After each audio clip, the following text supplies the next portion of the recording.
Ladies and gentlemen, thank you for standing by, and welcome to the Kraft Heinz Company Fourth Quarter Results Conference Call. At this time, all participants are in listen-only mode. After the speakers' prepared remarks, there will be a question-and-answer session. To ask a question, please press star then one on your touch-tone telephone. As a reminder, today's conference call is being recorded. I will now turn the conference over to your host, Mr. Chris DeCubit. Sir, you may begin. Thank you, and hello, everyone. Thank you for joining our Q&A session today. As you know, during our remarks today, we will make some forward-looking statements that are based on how we see things today. Actual results may differ due to risks and uncertainties, and these are discussed in our press release and our filings with the SEC. We will also discuss some non-GAAP financial measures today during the call, and these non-GAAP financial measures should not be considered a replacement for and should be read together with GAAP results. And you can find the GAAP to non-GAAP reconciliations within our earnings release. Before we begin, I do want to highlight that we will provide greater details on our 2021 initiatives during our presentation at the CAGNY conference this coming Tuesday. So today's session will be most productive if you limit yourself to one question and focus your questions on our results and the announcements that we have made today. With that, I'll hand it back to the operator, and we can start the Q&A. Thank you. Again, if you'd like to ask a question, please press star then one on your touch-tone telephone. One moment. Our first question comes from Andrew Lazar of Barclays. Your line is open. Good morning, everybody. Morning, Andrew. Good morning. Hi there. So I guess for my question, I'd like to explore a bit your expectations for full year 21, really in terms of your planning stance for demand. You know, I guess some companies have been more aggressive in terms of their expectations around, return to normalization and the impact on consumption. Others may be somewhat more conservative. So I'm trying to get a sense of how KHC is thinking about this in its guidance, or, what end of the spectrum the company is on in thinking about this, and how conservative or not, your planning stance may be for 21. Thank you. Hi, Andrew. This is Miguel speaking. Well, we are looking at 2021 in a conservative way. But I have to say that we saw very strong consumption gains in January, and February is coming good as well. And if this persists at this type, at this level, we may have an upside in our results. But I think that with the environment so volatile, we better continue taking a quarter-by-quarter approach, which was the outlook that we gave you, and really concentrating our minds and our efforts on our transformation through our operating model. Paul, I don't know if you have anything to add, but from my side. No, that's it, Miguel. I think also it's worth it to comment that we are, in our outlook, we're including the view that we have for inflation, and also we are not considering the two divestitures that we've announced. Great. Thank you very much. Thank you. Thank you. Our next question comes from Chris Growe of Stifel. Your line is open. Hi, good morning. Morning. Just had a question, if I could. Have you defined the amount of inflation you expect for the year, and then how you hope to overcome that? I suspect that's through a combination of pricing and promotional efficiencies, but I want to get a better sense of the magnitude of the inflation. And I wondered if you could speak to that, excluding Planters and cheese. I know those were kind of pass-along commodity-type categories, but just trying to think about the ongoing portfolio and the effect on the business overall this year. Sure, Chris. This is Paulo here. So we are seeing the same inflation. We're also seeing the inflation that you're seeing and coming from non-commodities, non-key commodities, ingredients, especially packaging and transportation in the U.S. And we think that the level and the type of inflation that we are seeing, it's manageable and is in our outlook, as I mentioned. And we have two reasons that, behind that. The first one that we are very confident on the supply chain efficiency programs that we have that we'll expect to unlock savings across our supply chain. And the second is on our revenue management initiatives across the globe that in combination with the innovation, renovation, market investments that we're doing can help us with pricing if we need. And as I said, we have incorporated this inflation in our outlooks today. I don't know if Carlos want to comment something on top of that. No, I think to reiterate your point, Paulo, that we feel that it's manageable, and I think we are taking the appropriate revenue management initiatives to make sure that we can handle those things as they come. Thank you. Just to be clear on that, is that mostly U.S.-based inflation? As I think about freight in particular, that's more of a U.S. issue, or is there a kind of a wider array of inflation across the portfolio? Thank you. When you think about the commodities, the non-key commodities, ingredients, and packagings across the globe, and think about the freight, the transportation is more focused in the U.S. And one thing also that you've mentioned, when you think about the key commodities, the big four commodities that we have, we are not really seeing a lot of year-over-year inflation through the year. Okay, when you add all of them. So we were really talking about the non-key, non-big four commodities and packaging and transportation in the U.S. Thank you. Thank Welcome. You. Our next question comes from Ken Goldman of J.P. Morgan. Your line is open. Hi, good morning. Just to stay on the subject of costs and pricing, a few years ago, some manufacturers, tried to pass through some list pricing because of higher transportation costs. I think some of their customers at that time on the retail side pushed back saying, look, we'll give you some pricing when your ingredients go up. We've done that in the past, but kind of trucking you're on your own.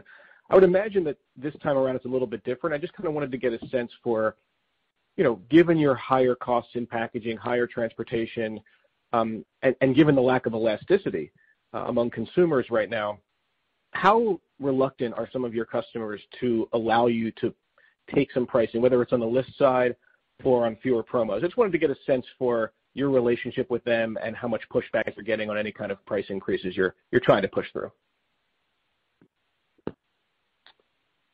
I'll take that one, just to give you kind of a view in terms of the U.S. and what we're seeing with our customers. First I will say is what we're seeing. Let me start with the consumer. Our consumer right now, as we have shifted towards being very much focused on understanding what they're going through and so forth, I think they're certainly showing quite an amount of resiliency through this process that we're going through. And I think for us, our focus is how do we make sure we drive the renovation of our portfolio to make sure that we in fact continue to drive the right value for us as for the consumer. Now we're balancing that too with making sure that we have the right revenue management initiatives. And when I say using the full availability of our tools in our toolbox to be able to kind of handle the different pressures that may coming at us because of inflation. So the way I think about it is our focus is driving that better value to consumers by making sure we are improving our portfolio, making sure we continue to invest behind the marketing and improving the quality of our media, and making sure that we are seeing how that actually translates in us driving our improvement in shares throughout like we did in 2020. So at this point, I would say is, these are things that we can manage, and we don't see that as a major derailer as we go forward.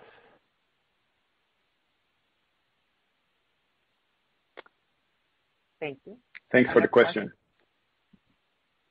Our next question comes from Bryan Spillane of Bank of America. Your line is open. Hey, good morning. So I guess my question is just related to the divestitures, and maybe Paulo, could you give us a sense of?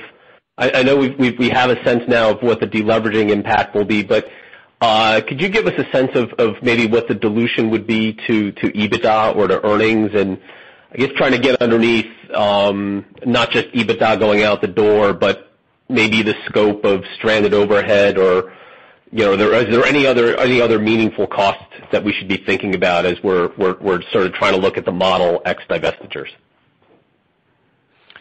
Sure. No, so when you look at this business, it's a business that has an average margin that is lower than the average. That has a margin that is lower than the average margin of the company, and we are really expecting minimal dilution from these divestitures. Okay, and also we are also working internally here from now until we close to try to even offset that. So I think what I could tell you today is exactly that it's a business with a margin below the average of the company, and we expecting minimal dilution, and I think we have time even for this minimal dilution to work internally to try to offset it. Okay, and that's true for the cheese business as well. So when we look at both divestitures, we shouldn't expect a lot of earnings dilution from both of them. When you look about the cheese divestitures, as I mentioned before, we were expecting around 5% dilution. But again, the same way for these divestitures, we are also working now with these two business out of the company to limit this the dilution. Okay, great. Thank you. Thank you. Our next question comes from Jason English of Goldman Sachs. The line is open. Hey, good morning, folks. Thanks for slotting me in. I appreciate it. I guess I kind of want to come back to a similar question, but it's all about trying to determine where you're going to land on EBITDA for the year. Can you put a finer point on the comment that you made in your press release that you expect EBITDA to come in ahead of your strategic plan? What does it imply? Like, where would your strategic plan place you? How much upside do you see? And back to Spillane's question, how much EBITDA is leaving with Planters and cheese, please? Thank you.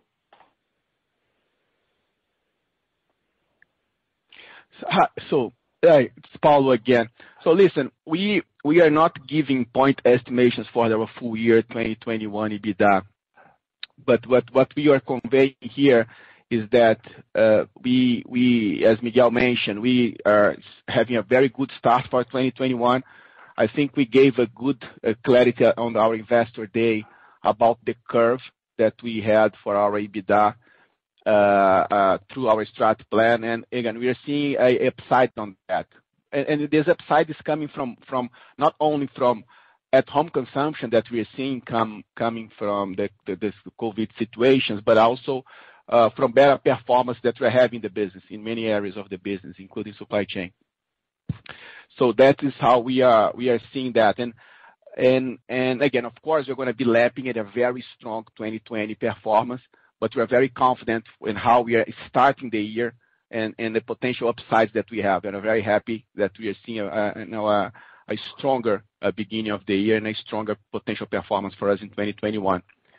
About the impact from divestitures is pretty much what I was mentioning in the question before about we expect pretty much from the Planters business a minimal dilution, and we are working internally to offsetting even this dilution, this small dilution that we can see now.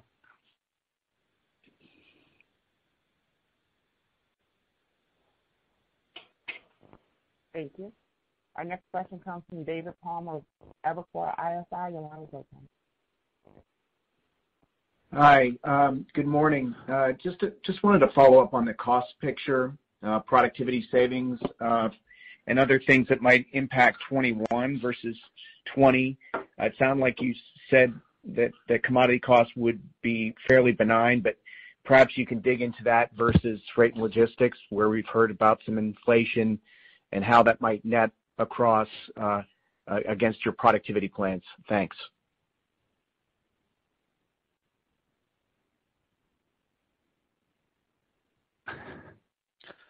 Paul, you want to start on that one? Sorry, can you repeat the question? You cut here. Sure.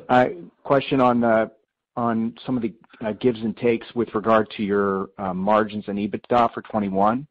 Okay. You mentioned commodity costs were fairly benign, and I'm wondering if maybe you could put some expectations or quantify that a little bit more about your commodity outlook, and also talk about freight and logistics. We've heard a good bit of inflation is out there on the shipping side. If you could maybe break that out or speak to that net of productivity plans for this year. Thanks. Yes, that's clear. We are seeing the inflation, as I was mentioning before. We are seeing the inflation.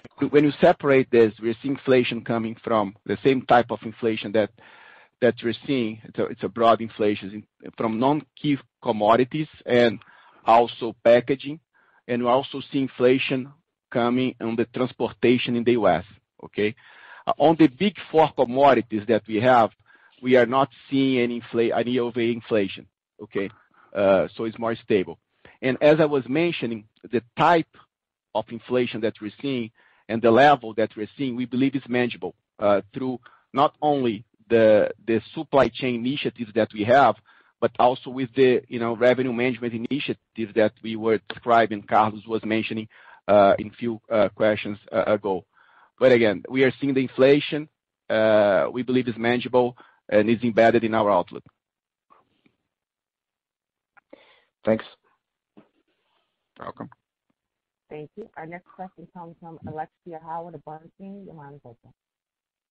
Good morning, everyone. Morning. Good morning. So you talked about the Taste Elevation platform doing very well, and you've got the slide 7 to demonstrate that. Can you talk explicitly about exactly which products and which geographies are working best there, and whether you expect that momentum to continue? Well, actually, we are doing pretty well on Taste Elevation across the board. There's not one specific country. Of course, that since U.S. is so critical in our portfolio, U.S. is a big part of this growth. But I would mention Canada, UK, Australia, but even the emerging countries, right? Brazil, Russia, Middle East. We are doing very well in Taste Elevation. We are having record shares with our brand Heinz, with ketchup and sauces everywhere in the world. But it's not only Heinz. We have Lee & Perrins. We have Heinz Mayo. We have basically our portfolio, the entire portfolio on Taste Elevation doing very, very well, both growing volume and share. And do you expect that momentum to continue even as the pandemic eases? I do, and I think that we have a pretty strong innovation plan ahead that will strengthen that performance. I think we have great momentum, and that will continue. Great, thank you very much. Just to build Miguel's point, I think you're going to hear more about it when we go through our category discussions. But because I think that our Taste Elevation has proven to be an advantage part of our business that will be something that we'll continue to lever as we go forward. Thank you. Great. Thank you all. Just to continue building on that, this is our true global platform, and we are benefiting from experiences and tests that we are doing in countries and leveraging and scaling it up in other countries much faster than we did in the past. We are working much better as a team. Great. Gaining Thank you. agility. Thank you. Thank you. Our next question comes from Michael Lavery of Piper Sandler. Your line is open. Good morning. Thank you. You noted that your marketing spend was up 11% last year. Does that get you to where you think is about the right level, or should we expect more investments there? And when you say further prioritization efforts are underway, is that a reallocation of spending, or does that mean just giving more money to the priority initiatives, or a bit of both? So we in our strategic review, we talked about increasing 30% marketing in 5 years. So last year we increased more than what would be the CAGR for 5 years, of course. This year we are seeing great opportunities for us on efficiencies in marketing. We are buying media in a much better way. We have a new contract with great savings on media. We are improving our creative and content, and really, sweating the assets and leveraging a better ROI. So I think that things are in accordance to plan in marketing, and we are going to get better every year. We are very excited with that. Carlos, I don't know if there's anything you want to add, but I think you covered it well. Thanks, Miguel. Great. Thank you very much. Thank you. Again, if you'd like to ask a question, please press star then 1 on your telephone. Our next question comes from Jonathan Feeney of Consumer Edge. Your line is open. Good morning. Thanks very much for the question. I look at the natural cheese divestiture versus Planters. Certainly some similarities around the challenges in differentiating the customer, but there's also some important differences. And I would love to know what's the bright line within Planters. You listed some things that make sense to me, but you have where you decided it was maybe a something that wasn't a problem not worth trying to solve, relative to the many other brands where you are having success, rethinking, reframing, driving the brand to success where maybe there hasn't been in the past. Just what were the attributes of it that really put you over the line that hey, this is something that's better in someone else's hands? Look, Planters is a very iconic, very strong brand. So this is not something that we took lightly. But to improve our portfolio, we must focus on areas where we see the greatest competitive advantage, the greatest potential, and returns. And when we look at Planters, Planters is one of the brands that is most affected by private label in our portfolio. It's also, of course, affected as a commodity. And so when we looked at that, in order to have more flexibility towards the future on building a portfolio, I think that we made that choice, and we are very happy with that. Clear answer. Thank you very much. I appreciate it. Thank you. Thank you. Our next question comes from Steve Powers of Deutsche. Your line is open. Yes. Hey, thanks. So I guess 2 follow-ups on the Planters divestment, if I could.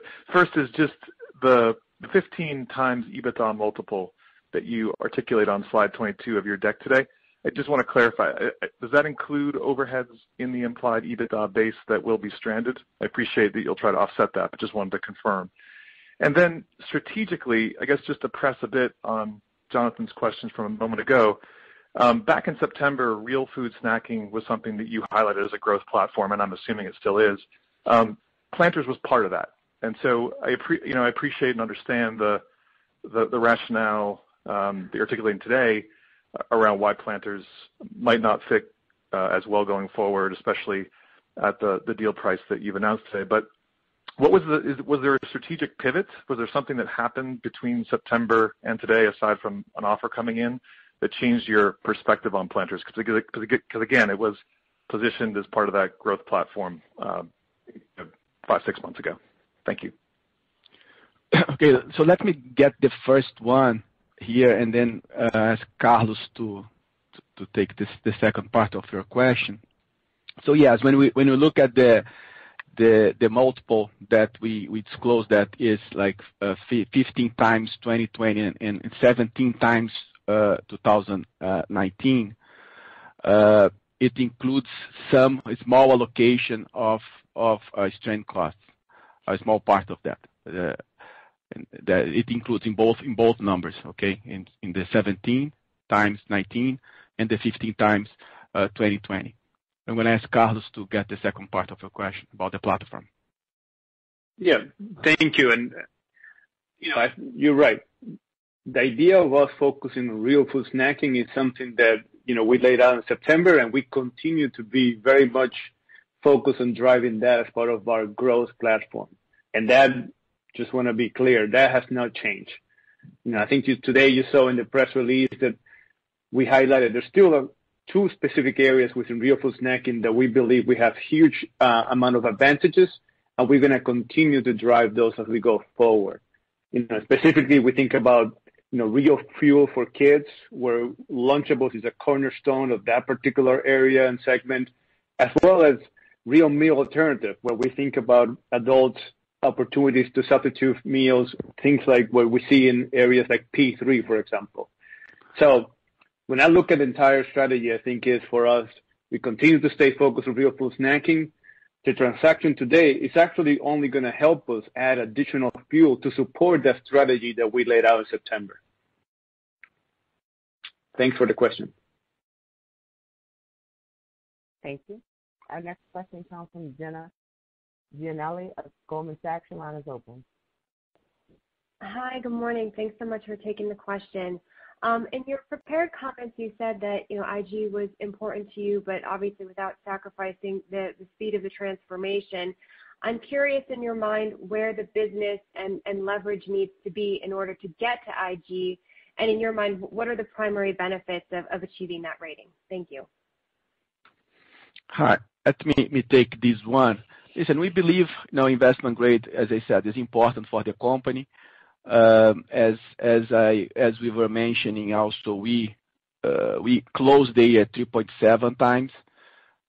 We want to be consistently below 4 times net leverage in the organization, and we believe we are on track to get to stay there, to get and stay below 4 times, even without the two divestitures that we've announced. Okay, the proceeds of these two additional divestitures would give us additional half a turn of the leverage, and this would give us a flexibility, and I think that is important, flexibility to accelerate our strategy.